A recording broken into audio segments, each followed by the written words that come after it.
ನಮಸ್ಕಾರ ಸ್ನೇಹಿತರೆ, ನಾಲಿಗೆ ಮೇಲಿರುವಂತಹ ವೈಟ್ ಕೋಟೆಡನ್ನು ಯಾವ ರೀತಿ ನಿವಾರಣೆ ಮಾಡೋದು, ಅದಕ್ಕೆ ಸರಳವಾದ ಹೋಮ್ ರೆಮಿಡೀಸ್ನ ತಿಳಿಸ್ತಾ ಇದ್ದೀನಿ. ಇದರಿಂದ ಸಂಪೂರ್ಣವಾಗಿ ನಿಮ್ಮ ಈ ಸಮಸ್ಯೆ ಮಾಯ ಆಗುತ್ತೆ.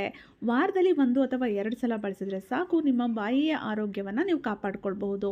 ಯಾಕೆಂದರೆ ಬಾಯಿಯ ಆರೋಗ್ಯ ಚೆನ್ನಾಗಿರಬೇಕು, ಬಾಯಿಯಿಂದನೇ ಸಾಕಷ್ಟು ರೋಗಗಳು ಉಲ್ಬಣ ಆಗೋದು ಅಂತಲೇ ಹೇಳ್ಬೋದು. ಅದರಿಂದ ನಾಲಿಗೆ ಮತ್ತು ಹಲ್ಲುಗಳ ಆರೋಗ್ಯವನ್ನು ಚೆನ್ನಾಗಿ ಇಟ್ಕೊಳ್ಬೇಕಾಗತ್ತೆ. ಯಾಕೆ ಈ ನಾಲಿಗೆ ಮೇಲೆ ಈ ವೈಟ್ ಕೋಟೆಡ್ ಬರುತ್ತೆ, ಯಾವುದರಿಂದ ಬರುತ್ತೆ? ಬ್ಯಾಕ್ಟೀರಿಯಾಸು, ಫಂಗಸ್ಸು, ಈಸ್ಟಿಂದ ಇದು ಶುರುವಾಗುತ್ತೆ. ಇದೆಲ್ಲದನ್ನು ನಿವಾರಣೆ ಮಾಡಿಬಿಟ್ರೆ ನಮ್ಮ ಬಾಯಿಯ ಆರೋಗ್ಯ ತುಂಬ ಚೆನ್ನಾಗಿರುತ್ತೆ, ಹಲ್ಲುಗಳು ನಾಲಿಗೆ ಆರೋಗ್ಯವಾಗಿರುತ್ತೆ ಅಂತಲೇ ಹೇಳ್ಬೋದು. ಹೇಗೆ ಅಂತ ಹೇಳ್ತೀನಿ. ಅದಕ್ಕೂ ಮುಂಚೆ ಹೊಸದಾಗಿ ಯೂಟ್ಯೂಬ್ ಚಾನಲ್ನ ನೋಡ್ತಾ ಇದ್ದರೆ ಪ್ಲೀಸ್ ನನ್ನ ಚಾನಲ್ನ ಸಬ್ಸ್ಕ್ರೈಬ್ ಮಾಡಿಲ್ಲ ಅಂದರೆ ಸಬ್ಸ್ಕ್ರೈಬ್ ಮಾಡಿಕೊಂಡು ಸಪೋರ್ಟ್ ಮಾಡಿ. ಹಾಗೆ ವಿಡಿಯೋವನ್ನು ಲೈಕ್ ಮಾಡಿ, ವಿಡಿಯೋವನ್ನು ಶೇರ್ ಮಾಡಿ ಸ್ನೇಹಿತರೆ. ವಾರಕ್ಕೆ 1 ದಿನನಾದರೂ ನೀವು ಸಾಲ್ಟ್ ವಾಟರಿಂದ ಗಾರ್ಗ್ಲಿಂಗ್ ಮಾಡಬೇಕು. ಜೊತೆಗೆ ಉಪ್ಪನ್ನು ತಗೊಂಡು ಅದರಿಂದ ನೀವು ನಿಮ್ಮ ಬ್ರಷಲ್ಲೇ ಟಂಗ್ ಕ್ಲೀನರ್ ಇರುತ್ತೆ ನೋಡಿ, ಅದರಿಂದ ನಾಲಿಗೆಯನ್ನು ಉಪ್ಪು ಹಾಕ್ಕೊಂಡು ಉಜ್ಜಿ ವಾಶ್ ಮಾಡ್ಕೋಬೇಕು. ಹಲ್ಲನ್ನು ಕೂಡ ಉಪ್ಪಿನಿಂದ ಉಜ್ಜಿದ್ರೆ ಹಲ್ಲು ಕೂಡ ಕ್ಲೀನ್ ಆಗುತ್ತೆ. ಈ ರೀತಿ ವಾರಕ್ಕೆ 1 ಸಲ ಮಾಡಿ ನಿಮ್ಮ ನಾಲಿಗೆ ಮೇಲೆ ಬಂದಿರುವಂತಹ ಆ ವೈಟ್ ಕೋಟೆಡ್ ನಿವಾರಣೆ ಆಗುತ್ತೆ. ಜೊತೆಗೆ ನೀವು ವಾರಕ್ಕೆ ಒಮ್ಮೆ ಆದರೂ ಸಾಲ್ಟ್ ವಾಟರಿಂದ ಗಾರ್ಗ್ಲಿಂಗ್ ಮಾಡಲೇಬೇಕು. ನಿಮ್ಮ ಬಾಯಿಯನ್ನು ಉಪ್ಪು ನೀರಿನಿಂದ ಮುಕ್ಕಳಿಸೋದ್ರಿಂದ ನಿಮ್ಮ ಒಂದು ಬಾಯಿಯ ಆರೋಗ್ಯ ಚೆನ್ನಾಗಿ ಆಗತ್ತೆ.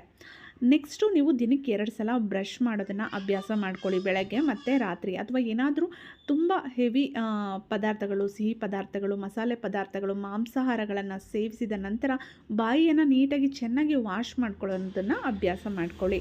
ಜೊತೆಗೆ ಲೆಮನ್ ಜ್ಯೂಸ್, ಬೇಕಿಂಗ್ ಸೋಡಾ ಇದೆರಡನ್ನೂ ಮಿಕ್ಸ್ ಮಾಡಿ ಅದರಿಂದ ನಿಮ್ಮ ನಾಲಿಗೆಯನ್ನು ಉಜ್ಜೋದ್ರಿಂದ ಅದರಿಂದ ಕೂಡ ಈ ವೈಟ್ ಕೋಟೆಡ್ ನಿವಾರಣೆ ಆಗುತ್ತೆ ಸ್ನೇಹಿತರೆ.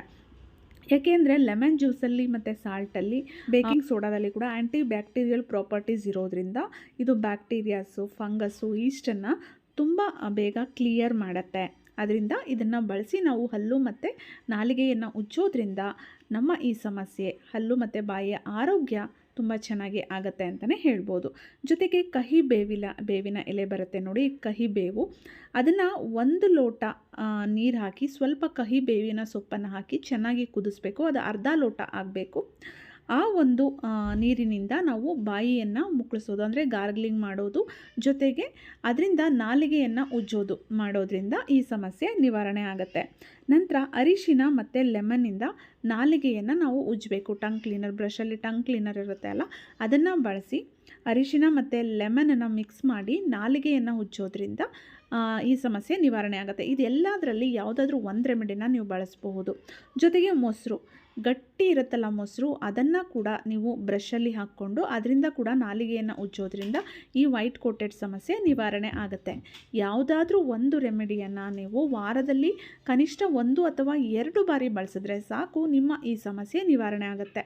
ಅದ್ರ ಜೊತೆಗೆ ಬೆಳಗ್ಗೆ ಮತ್ತು ಸಂಜೆ ರಾತ್ರಿ ಮಲಗೋದಕ್ಕಿಂತ ಮುಂಚೆ ನೀವು ಬ್ರಷ್ ಮಾಡಿ ಬಾಯಿಯನ್ನು, ನಾಲಿಗೆಯನ್ನು, ಹಲ್ಲುಗಳನ್ನು ವಾಶ್ ಮಾಡಿ ಮಲಗೋದ್ರಿಂದ ನಿಮ್ಮ ಹಲ್ಲು ಮತ್ತು ಬಾಯಿಯ ಆರೋಗ್ಯ ತುಂಬ ಚೆನ್ನಾಗಿರುತ್ತೆ ಅಂತಲೇ ಹೇಳ್ಬೋದು.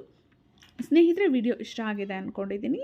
ವಿಡಿಯೋ ಇಷ್ಟ ಆಗಿದ್ದರೆ ವಿಡಿಯೋವನ್ನು ಲೈಕ್ ಮಾಡಿ, ಶೇರ್ ಮಾಡಿ. ಅನಿಸಿಕೆ ಅಭಿಪ್ರಾಯಗಳನ್ನು ದಯವಿಟ್ಟು ಕಮೆಂಟ್ ಬಾಕ್ಸಲ್ಲಿ ಕಮೆಂಟ್ ಮಾಡಿ ತಿಳಿಸಿ. ಮತ್ತೆ ಭೇಟಿಯಾಗೋಣ. Thank you.